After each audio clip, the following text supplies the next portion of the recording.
আজকের দিনের মুসলিমরা আল্লাহর জন্য যত অর্থ খরচ করে পৃথিবীর কোনো দিনে কোনো ধর্মে কেউ দেখাতে পারে না।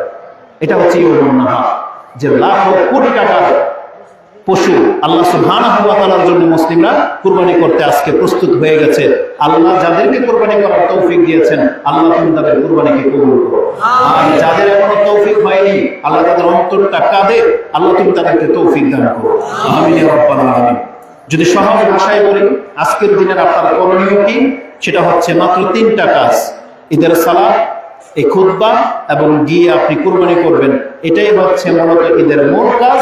তারপরে আপনাকে আপনার মতো করে ছেড়ে দেওয়া হয়েছে, আপনি খান, ঘুরেন, ফিরেন, আনন্দ করেন, তবে তার একটা সীমা রাখা রয়েছে। আমরা শুধু একটা পয়েন্ট আপনার কাছে উল্লেখ করব। আজকের দিনের মূল কাজ আমাদের আলহামদুলিল্লাহ একটা হয়ে গেছে, দ্বিতীয়টা চলতেছে। সেটা কি? খুতবা। রাসূল বলেছেন, ইন্না আউওয়ালা মা নাবদাউ মিন ইয়াউমিনা হাযা আন নুসাল্লি। আজকের দিনের আমাদের প্রধান কাজ, প্রথম কাজ হচ্ছে আমরা গিয়ে আগে সালাত আদায় করব। দেখেন, তার আগে কোনো কথা, কোনো আযান কিচ্ছু না, আগে গিয়ে সালাত আদায় করো। তারপরে সুম্মা নারজি, আমরা ফিরে যাব, ফানানহার, আমরা গিয়ে কুরবানি করব।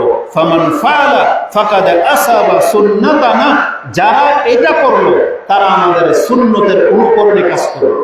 তার মানে এটাই সুন্নাত, প্রথমে সালাত, তারপরে খুতবা, তারপরে আমরা গিয়ে এখন কুরবানি করব। আল্লাহ যেন আমাদের কুরবানি কবুল করেন, আমিন। ইমাম বুখারী 898টি হাদিসটি উল্লেখ করেছেন। অপর বর্ণনা রয়েছে যে সাল্লাল্লাহু নবী সাল্লাল্লাহু আলাইহি ওয়াসাল্লাম ইয়াউমুন নাহার সুম্মা খাতাবা সুম্মা যাবাহা। রাসূল সাল্লাল্লাহু আলাইহি সাল্লাম কুরবানির দিনে সে আগে সালাত আদায় করলেন, তারপরে খুতবা দিলেন, তারপরে গিয়ে কুরবানি করলেন। আর আলহামদুলিল্লাহ মুসলিমরা এভাবেই করে থাকে। তাই আল্লাহর কাছে আমরা প্রত্যাশা রাখতে পারি যে ইনশাআল্লাহ আল্লাহ আমাদেরকে সুন্নতের উপরে রেখেছেন, আলহামদুলিল্লাহ। এখন যাদের ঈদের সালাত ছুটে গেছে, আপনারা যদি এমন কেউ থেকে থাকেন, তাহলে আপনি একা একাই ঈদের মতো করে 2 রাকাত সালাত আদায় করে নেবেন, সেটা পুরুষ হোক অথবা মহিলা।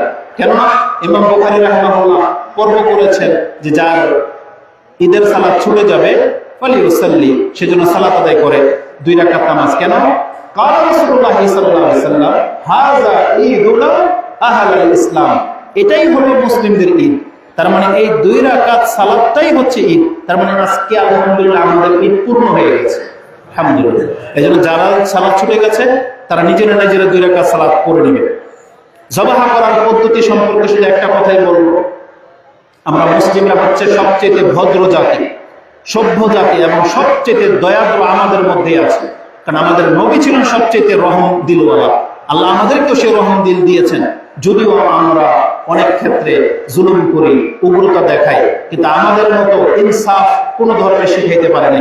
আমেরিকার মতো জায়গায়, জাপানে, অস্ট্রেলিয়াতে, যেটা আমাদের কাছে তথ্য এসেছে, তারা প্রাণীর কষ্টকে লাঘব করতে গিয়ে তারা প্রথমে আগে ব্রেনে শুট করে, গান দিয়ে আগে গুলি করে এটাকে ওখানে মেরে দেয় বা বেশ করে, তারপরে তারা যাবার করে। তাদের এই যে থিওরিটা কত বাতিল, একটা মাথার মধ্যে আঘাত করা, এটা কত বড় মানে তার আঘাত হতে পারে, এটা যদি ওরা বৈজ্ঞানিকভাবে মেপে দেখতো তাহলে অবশ্যই প্রমাণ পেত যে ইসলাম যেই থিওরি দিয়েছে এটাতে প্রাণের জন্য সবচেয়ে সহজ পদ্ধতি। আর রাসূলুল্লাহ সাল্লাল্লাহু আলাইহি ওয়াসাল্লাম আমাদেরকে কি শিক্ষা দিয়েছেন? শাদ্দাদ বিন আউস তিনি বলতেছেন, হাফিজতুহুমা আন রাসূলিল্লাহ সাল্লাল্লাহু আলাইহি ওয়াসাল্লাম, আমি 2টা জিনিস রাসূলুল্লাহ সাল্লাল্লাহু আলাইহি ওয়াসাল্লাম থেকে স্মরণ রেখেছি। ক্বালা ইন্নাল্লাহ কাতাবাল ইহসানা আলা কুল্লি শাই, আল্লাহ প্রত্যেকটা বিষয়ে ইহসান করতে শিক্ষা দিয়েছেন। আপনি শত্রুর সাথে ইহসান করুন, উগ্রতা দেখাবেন না, এটা হচ্ছে মুসলিমদের শিক্ষা। আমাদেরকে সব ক্ষেত্রে নমনীয় হতে বলা হয়েছে। ইহসানা আলা কুল্লি শাই ফাইজা কাতালতুম ফাহসিনুল কিতলা, যদি কোনোদিন তোমাদেরকে যুদ্ধ করতে হয়, কাউকে কিতাল করতে হয়, তাহলে ইনসাফের সাথে বাড়াবাড়ি চলবে না। ওয়াইজা যাবাহতুম, নিজের প্রয়োজনে যদি কোনো পশুকে জবাহ করতে হয়, আহসিনুজ যাবাহ, তাহলে তোমরা উত্তম পন্থায় পশুকে জবাহ করতে হবে। এবং এই ক্ষেত্রে করণীয় হলো ওয়ালিয়ুহিদ্দা আহাদুকুম শাফরাতাহু ফালিউরিহ যাবিহাতাহু, সেজন্য তারা ব্লেডকে অত্যন্ত তীক্ষ্ণভাবে ধার করে নেয়, যাতে করে সেজন্য পশুটিকে মানে রুখসত দেয়, প্রশান্তি দেয়। মানে এমন ভাবে ছুরিটা চালিয়ে দেওয়া হবে যে রথটা কেটে গেলেই ওর শরীর নিস্তেজ হয়ে যাবে, ও আর লাথি ঘুষা কিছু অনুভব করবে না। এটা হচ্ছে এখানে শাফরা ব্যবহার করা হয়েছে। শাফরা বলা হয় ব্লেডকে। আমরা তো শুধু বলি ছুরি, চাকু না, এত তীক্ষ্ণ একটা অস্ত্র লাগবে যেটা ব্লেডের মতো পাতলা, যাতে করে চালিয়ে দিলেই ওর রক্ত সব কেটে যায়। এটাই হচ্ছে সুন্নাহ। আর এক্ষেত্রে খোঁচাখুচি, পাড়া দেওয়া এইসব করবেন না। এটা পশুটাকে নিজের অবস্থায় ছেড়ে দেন, তারপরে আপনি আপনার কাজ শুরু করতে পারেন। আল্লাহ আমাদেরকে তৌফিক দান করুন। এই হাদিস ইমাম মুসলিম কোট করেছেন 3615-তে। আপনি যাবাহ করবেন নিজের হাতে, এটা সুন্নাহ। কি বলতে হয়? তেমন কোনো আহামরি কিছু নেই। আপনি বলবেন বিসমিল্লাহ, আল্লাহু আকবার। আল্লাহু আকবার বলা ভুলে গেলে সমস্যা নাই, কিন্তু ওই হুজুকে সবাই যখন আল্লাহু আকবার করে চিৎকার দেয়, যাবাহ করার সময় আপনি বিসমিল্লাহ বলতে ভুলে যায় না, বরং বিসমিল্লাহটা হচ্ছে মূল। তারপরে আল্লাহু আকবার আপনি সাথে বলতে পারেন। তো বিসমিল্লাহ এই নামে আপনি আল্লাহ যাবাহ করবেন। আর যদি বলেন আল্লাহুম্মা তাকাব্বাল মিন্নি, আল্লাহ আমার পক্ষ থেকে, ও মিন আহলি, আমার পরিবার থেকে গ্রহণ করো, এটা যদি পারেন তাহলে বলবেন, নাহলে বাংলায় বলবেন আল্লাহ আমার পক্ষ থেকে এবং আমার পরিবারের পক্ষ থেকে। আপনি বাংলায় বলেন, কিন্তু বিসমিল্লাহটা আপনি আরবিতে উচ্চারণ করেন। কেন রাসূলুল্লাহ সাল্লাল্লাহু আলাইহি সাল্লাম তিনি বলেছেন, আন্না রাসূলুল্লাহ সাল্লাল্লাহু আলাইহি সাল্লাম ক্বালা বিসমিল্লাহ আল্লাহুম্মা তাকাব্বাল মিন মুহাম্মাদিন ওয়া আলি মুহাম্মাদিন ওয়া মিন উম্মতি মুহাম্মাদিন সুম্মা দাহা বিহি। রাসূল বলতেন বিসমিল্লাহ আল্লাহুম্মা তাকাব্বাল মিন্নি, আল্লাহ তুমি আমার পক্ষ থেকে, আমার পরিবারের পক্ষ থেকে এবং আমার উম্মতের পক্ষ থেকে তুমি কবুল করো। একটা মাত্র দুম্বা, কোটি কোটি রাসূলের উম্মাহ, তাকে পেশ করে দেওয়া হয়েছে।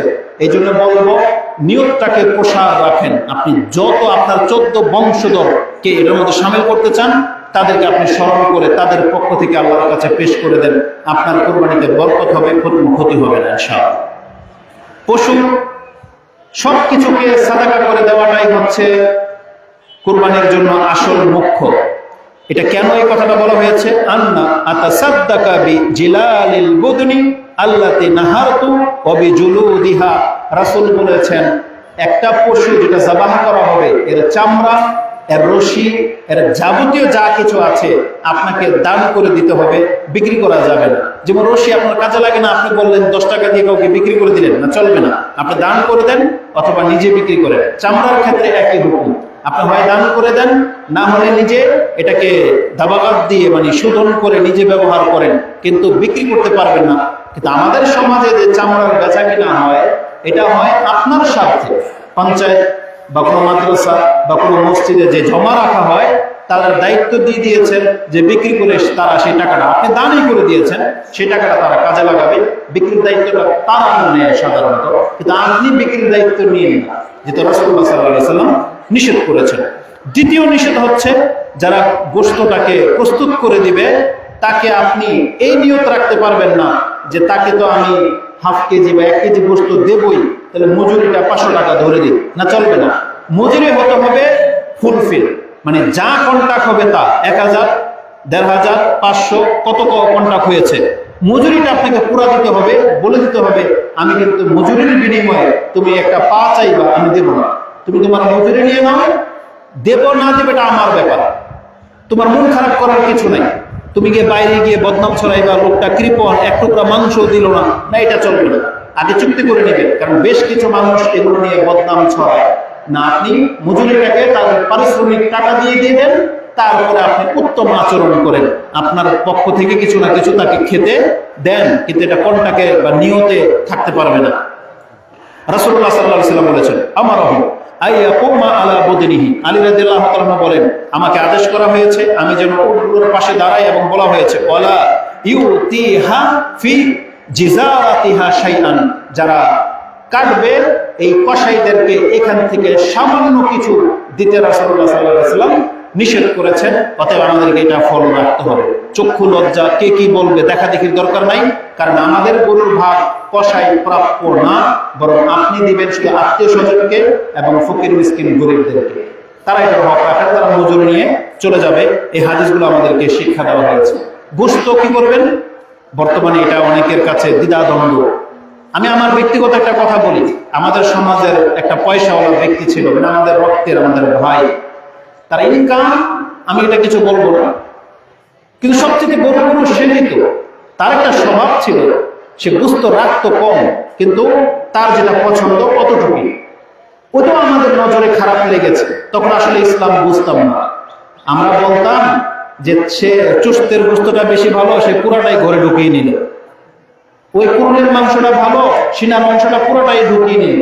এটা হচ্ছে আমাদের হীনতা। আপনি গরুটার দিকে তাকান, যে গরুটা 10 মণের গরু, এই ব্যক্তি যদি 1 মণ নিয়ে নেয়, তাও তো সে 9 ভাগ দান করে দিয়েছে। সে ভালো নিল না মন্দ নিল এটা আপনার দেখার দরকার নেই, সে নিয়েছে কতটুকু এটা দেখেন। আর আমি যদি আপনাকে এক্সাম্পল বলি, একটা লোক যদি কলিজাটা রেখে দেয়, এটা আপনার কোনো ক্ষতি নেই। কারণ আমি যদি কলিজাটাকে 10 ভাগ করি, 10 ঘরে 10 টুকরা গেল, আপনি 1 টুকরা কিচ্ছুই পাবেন না। কিন্তু এটা উনি যদি খান, এটা উনি মানে তৃপ্তির সাথে খেতে পারে। এই জন্য কেউ যদি পছন্দ করে কোনো গোশতের টুকরা আলাদা রাখে, এটা তিরস্কারের বিষয় না, বরং দেখবেন সে দান করলো কত পার্সেন্টেজ, কতটা। কারণ 1 টুকরা চোস্তের গোশত আপনার গোশতের সাথে মিলে গেলে আপনি খুঁজেও পাবেন না। এই জন্য এই ধরনের মনমানসিকতা বাদ দেন। যার যতটা রাখার সে রাখুক, পুরো গরু খাওয়ার তার অধিকার আছে। পুরো গরু, কোন ব্যক্তি যদি অভাবে থেকে থাকেন পুরো খাসি খেয়ে ফেলবেন, ইসলাম আপনাকে ছাড় দিয়েছে। কেন? রাসূলুল্লাহ সাল্লাল্লাহু আলাইহি ওয়াসাল্লাম বলেছেন, তিনি বলেছেন আন্নাহু নাহা আন আকলিল লুহমি দাহায়া বাদা সালাসাতি আইয়াম। একটা সময় রাসূলুল্লাহ সাল্লাল্লাহু আলাইহি ওয়াসাল্লাম নিষেধ করেছিলেন 3 দিনের বেশি গোশত খাওয়া যাবে না। তারপরে ফাকালা বাদু, এই যে বাদু, এটাই হচ্ছে দলিল। বলা হয়েছে, পরেই বলেছেন কুলু ওয়াতাজাওয়াদু ওয়াদাখিরু, তোমরা খাও, জমা করো, সাথে নিয়ে বয়ে বেরো। এখন তোমাদের আর কোনো বাধা নেই। তার মানে ইসলাম আমাদেরকে ছাড় দিয়ে দিয়েছে। বরং আল্লাহ বলেছেন ফাকুলু মিনহা, তোমরা তা থেকে খাও, ওয়া আতিমু বাইসাল ফাকির, এবং দুস্থ গরিবদেরকে খাওয়াও। এই জন্য আমাদের উলামা সমাজ এটাকে 3 ভাগ করে আপনাকে দেখিয়েছে। 1 ভাগ আপনি খান, 1 ভাগ আত্মীয় স্বজনদেরকে দেন, যারা আপনার ঘরে কোনোদিন গোশত চাইতে আসবে না তাদের ঘরে নিয়ে আপনি পৌঁছে দেন। আর যারা আপনার কাছে চাইতে আসে তাদেরকে 1 ভাগ দেন। এটা অনেক উত্তম ভাগ। আপনি চাইলে আরো বেশি দিতে পারেন, 4 ভাগ করলে 3 ভাগ দিয়ে দিতে পারেন, 1 ভাগ আপনি রাখতে পারেন। আল্লাহ আমাদের এই সালাতকে, আমাদের এই কুরবানিকে কবুল করুন, আমিন। আমরা আল্লাহর কাছে দোয়া করি, আল্লাহ আমরা অনেকগুলো পাপী বান্দা তোমার এই ময়দানে তোমার সন্তুষ্টির জন্য এখানে একত্রিত হয়েছি। আল্লাহ তুমি আমাদের ইবাদতকে কবুল করো। তাকাব্বালাল্লাহু মিন্না ওয়া মিনকুম আন সালিহাল আমাল, ঈদুকুমুল মাবরুর। আল্লাহ সুবহানাহু ওয়া তাআলার কাছে আমরা দোয়া করি, আমাদের মধ্যে যারা অসুস্থ আছে আল্লাহ তুমি তাদেরকে সুস্থতা দান করো। যাদের রিজিকে ঘাটতি আছে আল্লাহ তাদের রিজিকে প্রসারিত দান করো। যাদের বিবাহ হয়েছে, সন্তান হয়নি, আল্লাহ তাদেরকে তুমি সন্তান দান করো।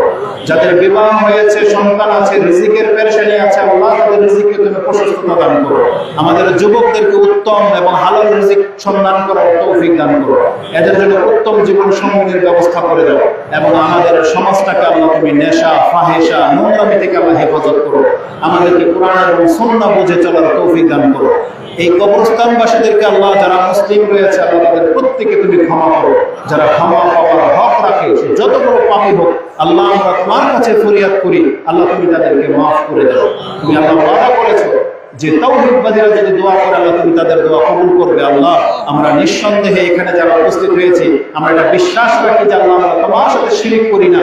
যদিও আমরা পাপী, আল্লাহ তুমি আমাদের ইবাদতগুলোকে কবুল করো, আমাদেরকে তুমি রহম করো, আমাদের পিতামাতাদেরকে আল্লাহ তুমি মাফ করো, এবং আমাদের মধ্যে যারা বয়োজ্যেষ্ঠ আছেন আল্লাহ তাদের বরকতকে আমাদের মাঝে বরকরার রাখো, এবং যারা ইসলামের উপরে টিকে আছে আমাদেরকে তাদের অন্তর্ভুক্ত করো। আমাদের মহিলাদেরকে আল্লাহ তুমি হেদায়েত দান করো, তারা যেন ধর্মটাকে বুঝতে পারে। আর আমাদের মহিলাদের জন্য রাসূলুল্লাহ সাল্লাল্লাহু আলাইহি ওয়াসাল্লাম বিশেষভাবে একটা উপদেশ দিতেন, ইয়া মাশারান নিসা তাসাদ্দাকনা ওয়া আকসিরনাল ইস্তিগফার ফাইন্নী রাআইতুকুন্না আকসারা আহলিন নার। রাসূলুল্লাহ সাল্লাল্লাহু আলাইহি ওয়াসাল্লাম বলেছেন, মহিলাদের বাঁচার পথ হচ্ছে অধিক মাত্রায় ইস্তিগফার করা। আপনি যখন তখন বলবেন আস্তাগফিরুল্লাহ, আল্লাহ তুমি আমাকে মাফ করো, আল্লাহ তুমি আমাকে ক্ষমা করো। এটা করলে আপনি জাহান্নাম থেকে বেশি দ্রুত বাঁচতে পারবেন। এটাকে বেশি করতে বলা হয়েছে। আর বলা হয়েছে তাসাদ্দাকনা, যতদূর সম্ভব দান সদকা করেন, কেননা আমি আপনাদেরকে অধিকাংশ জাহান্নামে দেখেছি। তখন জিজ্ঞাসা করা হলো আমাদের কারণটা কি? রাসূলুল্লাহ বলেছেন যে তোমরা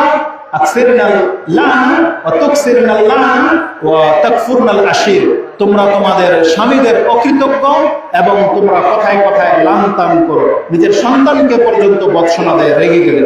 এই জন্য রাসূল সাল্লাল্লাহু আলাইহি ওয়াসাল্লাম বলেছেন এটা হলো জাহান্নামে যাওয়ার অনেক বড় কারণ। আর তার থেকেও বড় কারণ আমাদের মুসলিম মহিলাদের মধ্যে পাওয়া যায়, সেটা হচ্ছে তারা বেনামাজি এবং তারা পর্দা করে না। আজকেও যারা ঈদের মাঠে এসেছেন, আপনি ঈদের নামে এই পর্দা ছাড়া আসছেন, এটা আহলে হাদিস মহিলাদের শোভা পায় না।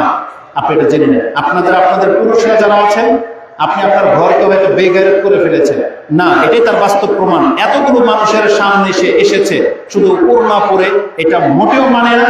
অথচ রাসূলুল্লাহ সাল্লাল্লাহু আলাইহি ওয়াসাল্লামের যুগে রাসূল বলেছেন, তোমরা মহিলাদেরকে ঘর থেকে নিয়ে আসো, তারা যেন ঈদের মাঠে উপস্থিত হয়। উম্মে আতিয়া তিনি বলতেছেন, ইয়া রাসূলুল্লাহ, একটা মহিলা বলতেছেন যে আমাদের কারো যদি জিলবাব না থাকে সে কি করবে? আমাদের কি কোনো ঈদের মাঠে না গেলে কোনো অন্যায় হবে? রাসূল বলছেন, না, লিতুল বিসাহা লিসাহিবাতিহা, সে যেন তার বান্ধবীর বা পরিচিত কারো কাছ থেকে একটা জিলবাব ধার করে এনে সে যেন ঈদগাহে আসে। নাকি রাসূল বলেছেন যে ঈদের দিনের পর্দা লাগে না? না, আমাদের হিতাহিত জ্ঞানের প্রয়োজন। আমরা যদি ধর্ম না মানি তাহলে আর কে মানবে? আল্লাহ আমাদেরকে হেদায়েত করেছেন, এই হেদায়েতের মূল্যায়ন করুন। আমরা আল্লাহর কাছে দোয়া করি, আল্লাহ তুমি আমাদের মুসলিম ঘরগুলোকে মুসলিম হওয়ার তৌফিক দান করো। আমাদের পরিবারকে আল্লাহ তুমি নামাজি বানাও। অজনবিনী ও বানিয়া নাবুদাল আসনাম, আল্লাহ তুমি আমাদেরকে এবং আমাদের সন্তানদেরকে আল্লাহ পুতুল পূজা থেকে বাঁচিয়ে রাখো। ইবাদাল্লাহ রাহমাকুমুল্লাহ, ইন্নাল্লাহা ইয়া'মুরুকুম বিল আদলি ওয়াল ইহসানি ওয়া ইতা'i যিল কুরবা ওয়া ইয়ানহা আনিল ফাহশা'i ওয়াল মুনকারি ওয়াল বাগই ইয়া'iদুকুম লা'আল্লাকুম তাযাক্কারুন। উযকুরুল্লাহা ইয়াযকুরুকুম ওয়া লাযিকরুল্লাহি আকবার। আল্লাহু ইয়া'লামু মা তাসনাউন। ঈদুকুমুল মাবরুর।